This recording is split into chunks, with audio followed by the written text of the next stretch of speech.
Et donc peut-être qu'on va rentrer dans une phase de présentation du jeu. Alors,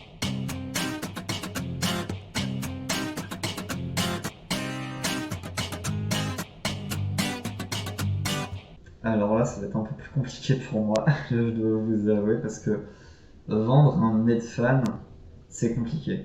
Parce qu'il y en a tellement. Enfin, je me lance, je tente un truc, je vous préviens, c'est peut-être pas ouf. Alors, Orion, c'est un jeu de médiéval fantastique crépusculaire. Crépusculaire, ça veut dire que l'apocalypse approche petit à petit. Voilà. Donc la fin du monde approche, sauf que le gouvernement, les gouvernements ne mettent pas tous les moyens en œuvre dans la lutte. Ils sont trop occupés par d'autres sujets, sur des sujets plus court-termistes. Et ça vous rappelle quelque chose peut-être? Voilà, donc oui, c'est une métaphore avec l'écologie, parce que moi, mon travail, c'est dans l'écologie. Et oui, je voulais en parler de ça. Donc pour faire un résumé de l'univers, l'univers, on va dire que c'est des axiomes. Voilà, n'oubliez pas que j'ai fait des vidéos sur la création de l'univers. Les différents axiomes de mon jeu, je me le suis noté, mais il faut que j'aille les retrouver. Alors, tout d'abord, rien n'est gratuit. Donc il y a beaucoup d'enjeux, de dilemmes, de sacrifices. Voilà, donc un axiome, rien n'est gratuit. Le mal émerge du quotidien, donc s'il y a une sorte de corruption, la corruption c'est classique dans le jeu de rôle, et j'en ferai une vidéo, mais voilà. Donc il y a une sorte de mal qui émerge du quotidien, et c'est en référence à une phrase qu'on trouve dans Tolkien, de Tolkien qu'on trouve dit par Gandalf, et la phrase c'est Saruman pense il y a besoin d'une grande puissance pour tenir le mal en échec. Et ce n'est pas ce que j'ai découvert. Je pense que c'est les gestes quotidiens des personnes ordinaires qui nous protègent du mal. Et ça, j'essaye de le mettre dans mon jeu de rôle. C'est-à-dire que le mal émerge du quotidien et le bien qui lutte contre émerge également dans le quotidien. Et finalement, c'est la lutte, elle se passe dans des petits actes. Voilà. Deuxième chose, c'est que les situations sociales, environnementales et philosophiques, spirituelles, s'aggravent constamment. Quoi qu'il se passe, ça va s'aggraver. Les travaux réalisés par les gens ne suffiseront pas, c'est un autre axiome. Et malgré tout, l'espoir existe. Voilà. Bon, c'est un peu romantique, c'est un peu héroïque. Et c'est totalement ce que je voulais pour ce jeu. Vous remarquez que je vous ai pas parlé tant que ça de l'univers finalement. Mais la vérité, c'est que la plupart du temps, je pense que la majorité de vous s'en fiche un peu. Voilà. Je vais terminer sur un feuilletage du jeu. Ok, alors je vous dis ça comme ça, on n'entend pas forcément très bien, mais le setting que j'ai fait pour avoir un truc là qui regarde en haut, c'est super compliqué. Donc on va faire comme on peut. Donc ouais, donc la V06 du jeu. La lumière est pas top, mais on va faire avec. Donc le sommaire, l'introduction, là, où je donne mes inspirations, etc. C'est que des illustrations libres de droit. Comme ça, là, en fait, dans l'état, je peux quasiment le vendre. Il n'y a qu'une petite partie à la fin où c'est pas libre de droit. Donc, ouais, les règles importantes, le contrat social, partie 1 sur l'univers. Donc, moi, j'utilise le système de poupée russe. Je fais une introduction à l'univers là, et après, je reviens sur les détails petit à petit au fur et à mesure des chapitres. Donc là, c'est vraiment une introduction très générale des thématiques. Donc c'est la lutte contre la corruption, donc le truc qui est un truc qui gangrène le monde. Le surnaturel se rebelle. Donc c'est un peu inspiration The Witcher. C'est Princesse Mononoke, un peu de Game of Thrones. Bon, c'est des trucs basiques, mais voilà, c'est des trucs qui m'ont parlé. Un peu Avatar le dernier maître de l'air aussi. Voilà, donc résumé de l'univers. Donc là, c'est découverte de l'univers. Et après, tu as le résumé. C'est pas exactement pareil parce que là, ça parle vraiment des thématiques de qu'est-ce qu'on joue. Et là, c'est vraiment à quoi ressemble le monde. Voilà, donc un rappel de la carte, un résumé des cultures, un résumé des organisations importantes, un résumé des divinités. Il n'y a pas de divinité dans le jeu, c'est plus des maîtres à penser, on va dire. Voilà. Résumé des pays en une seule phrase, toujours système poupée russe. Résumé de la chronologie. Là, c'est marqué à mettre à jour parce que c'est pas fait. J'ai fait le choix de ne pas raconter énormément de choses dans l'histoire. Alors, il y a déjà beaucoup de choses, hein. Mais en gros, donc là, c'est il y a 5000 ans. Là, c'est, donc yop comme ça. Là, c'est il y a 345 ans. En fait, c'est comme si vous faites un jeu sur la Seconde Guerre mondiale, vous n'êtes pas obligé de tout raconter depuis Jésus. Vous pouvez commencer à raconter depuis la guerre prussienne et on comprendra très bien les enjeux, les tenants et aboutissants de la Seconde Guerre mondiale. Bah là, c'est pareil. Il y a toute une partie de l'histoire que je développe pas parce que ça serait du lore mort. Et moi, je préfère du lore utile, comme je vous ai raconté dans mes vidéos. Donc, je commence assez tôt, bien que il y a de la matière, comme vous voyez, quoi. Donc voilà, ça tient là-dessus toute l'histoire du jeu brièvement. Les cartes des pays, donc là c'est la deuxième phase de la poupée russe. On a eu les pays en une phrase, là on a les pays en quelques phrases et en quelques caractéristiques, avec de quoi les situer sur la carte. Pour rappel, la carte ressemble à ça. Donc là on est sur le continent de la Croix. Et me dites pas que ça ressemble à WoW, parce que j'ai eu cette, euh, cette critique. C'est vraiment terrible pour un créateur que de dire que votre carte ressemble à WoW. Le fait qu'il y ait deux continents comme ça existe dans plein de cartes. Je préfère que vous me dites que j'ai plagié sur Tolkien plutôt que vous me dites que j'ai plagié sur WoW, sans déconner. Du coup, ouais. Donc, il y a à peu près 40 pays de tailles différentes. En sachant qu'un pays, c'est en fait trois idées importantes. Et à partir de trois idées importantes, vous pouvez faire vraiment beaucoup de scénarios. L'idée, c'est de pas trop en donner, mais en donner suffisamment pour que ça soit assez intéressant, puissant. Là, je vais vous donner un exemple. Le pays de Frasenia, que j'aime bien. C'est un exemple parlant. Donc ça, c'est un pays genre Italie. Oui, je donne l'inspiration, comme ça en fait, ça permet aux gens de visualiser plus rapidement et puis c'est plus honnête, hein. Faire semblant que le monde réel, notre monde, n'existe pas et n'est pas trouvable dans le bouquin, c'est un truc que je voulais faire au début et j'ai laissé tomber parce que je trouve que c'est plus parlant quand tu dis bah là c'est Venise, là c'est machin, etc. Donc ouais, c'est Renaissance italienne où l'art c'est très important et il y a eu un changement idéologique. La noblesse se fait au mérite. Et du coup, il y a beaucoup de gens qui essayent de passer noble en faisant des exploits, soit artistiques, soit guerriers, etc. Et l'une des particularités, c'est qu'il y a deux phases dans la noblesse. Il y a le pic d'argent, où en fait vous faites un premier exploit, et pour passer réellement noble, il faut que l'un de vos descendants fasse un deuxième exploit.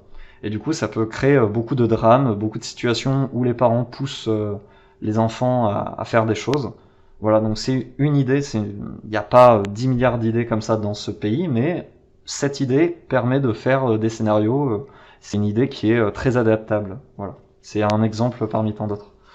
Donc ouais, des pays. Donc je crois 41 ou j'ai peut-être réduit à 37, je sais plus. Ouais, parce qu'à une époque, il y avait plus de pays et j'ai utilisé ce que je vous décris dans les vidéos.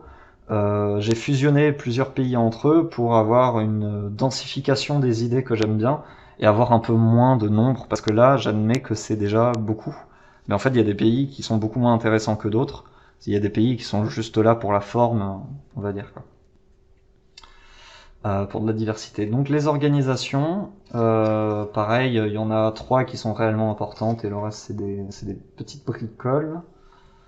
Voilà, en essayant de mettre un peu l'aspect religieux entre guillemets, comme je vous dis, c'est pas des religions, qui sont dedans. Donc il y a vraiment un aspect culture locale, en fait, comment ça se traduit dans la vie de tous les jours.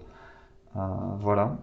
Que ce soit la justice, les agriculteurs, l'éducation, etc. Donc là, c'est pareil.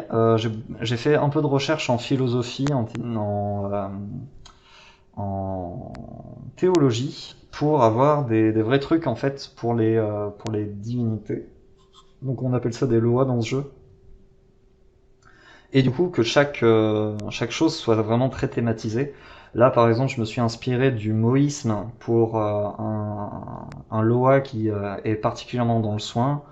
Là, je me suis inspiré je sais plus, mais c'était des trucs par rapport au fait d'être créateur et que voilà, on crée, on expose une partie de nous.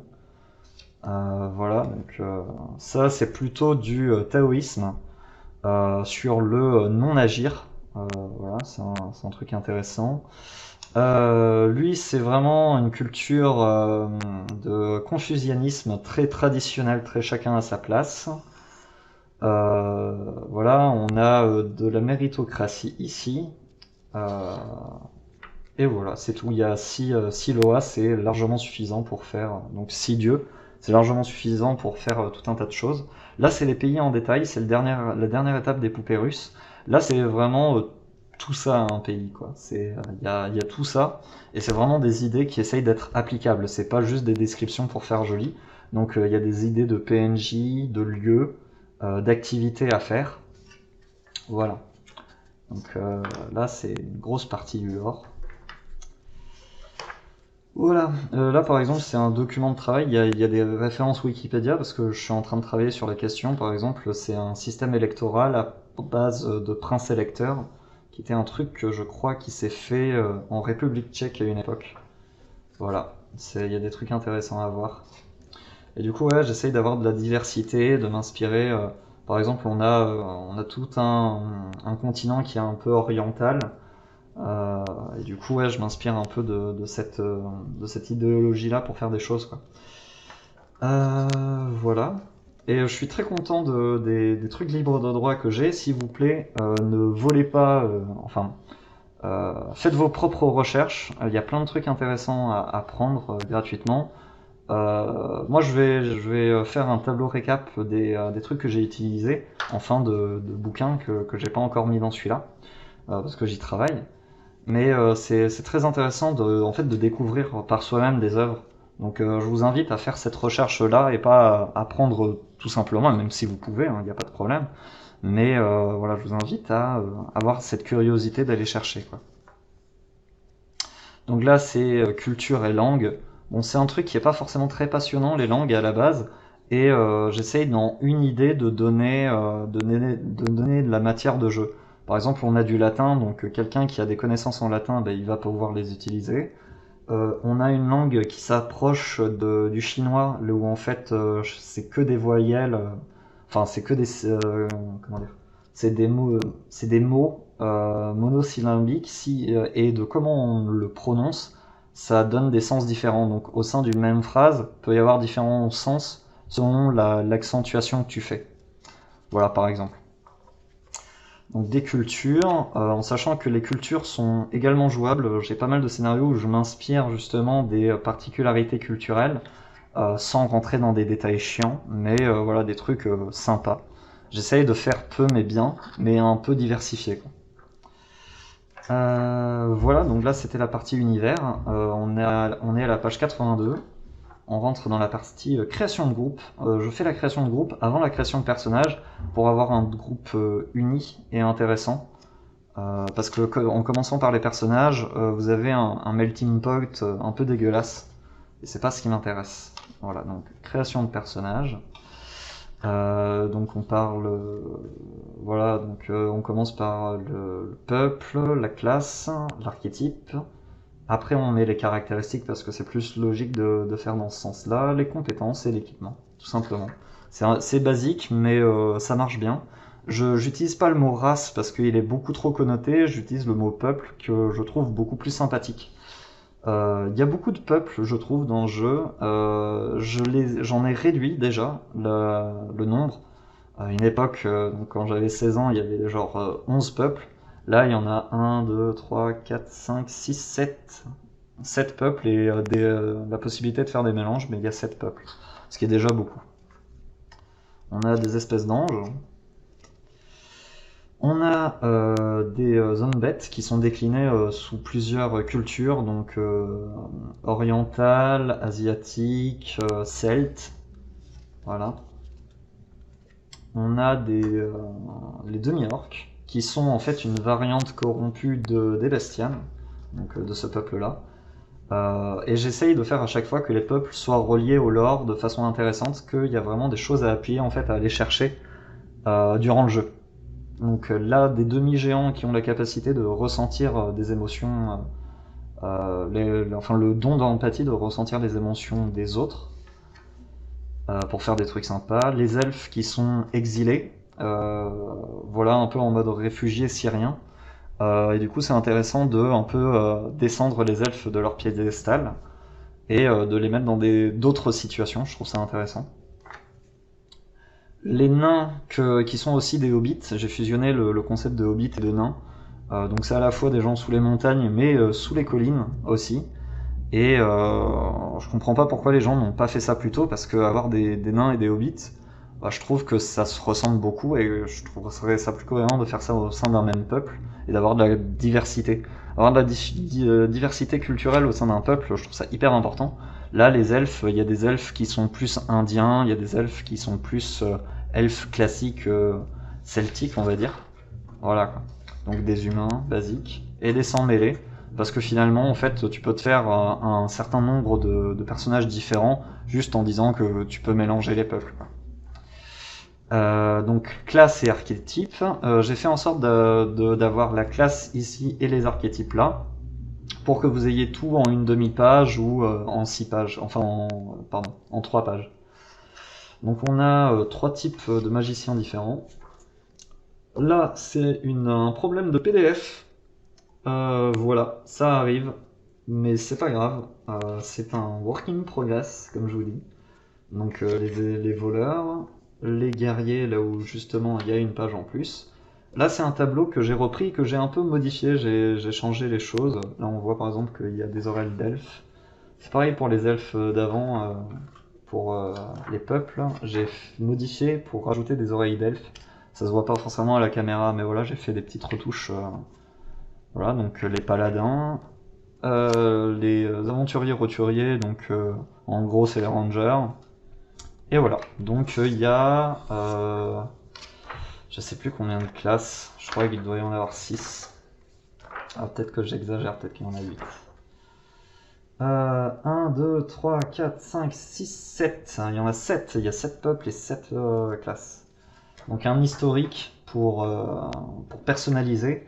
Ils ont pas forcément le droit d'avoir des historiques, ça dépend en fait des peuples qu'ils ont, et en fait les peuples leur donnent déjà de la personnalité, et pareil pour les classes. Comme ça en fait c'est lié, l'histoire des peuples et des classes sont liées aux personnages. Je trouve ça beaucoup plus intéressant de faire ça comme ça. Des revers qui sont gratuits, c'est juste des effets narratifs. Et s'ils le jouent bien, ils auront des bonus au cours du jeu. Je trouve ça plus intéressant de faire ça. C'est-à-dire qu'il n'y a pas des effets concrets. C'est vraiment juste, des idées, quoi. Voilà, la possibilité de faire des personnages très typés dans un axe précis. Voilà.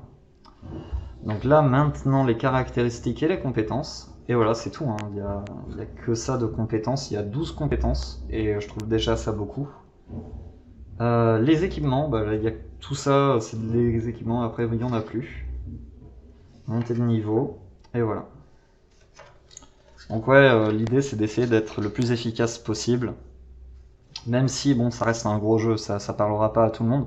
Mais j'essaie, ouais, de réduire, de simplifier, jusqu'à ce que de garder la moelle, quoi, qui m'intéresse vraiment. Donc c'est juste D20 plus Cara, en sachant que la majorité du temps, il n'y a pas de jet nécessaire. Si ça paraît cohérent, il n'y a pas de jet. Il n'y a pas de jet de vigilance, il n'y a pas de jet pour voir si les gens montent. Ça se fait en passif. Et la plupart du temps, ça se fait en passif. Pour vous donner une idée, De jets de compétences, il y en a genre un ou deux max par scénario, quoi. Enfin, par séance, quoi.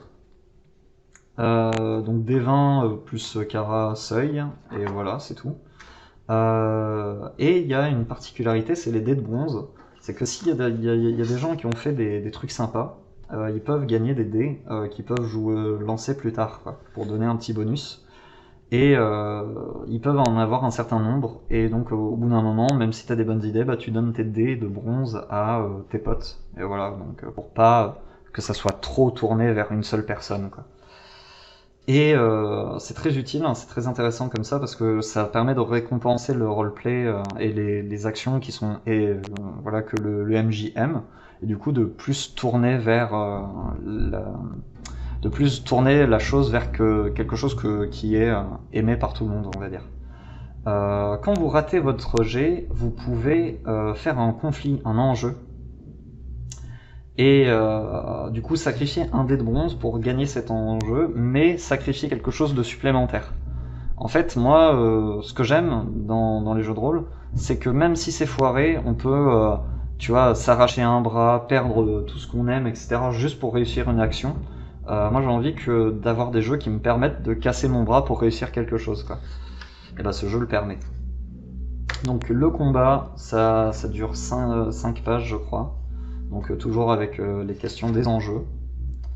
Et après on rentre dans le détail des compétences. Alors moi j'essaie de faire des compétences qui sont cinématographiques, et surtout j'essaie de faire des compétences qui sont utilisables différemment de ce qu'on pourrait s'attendre.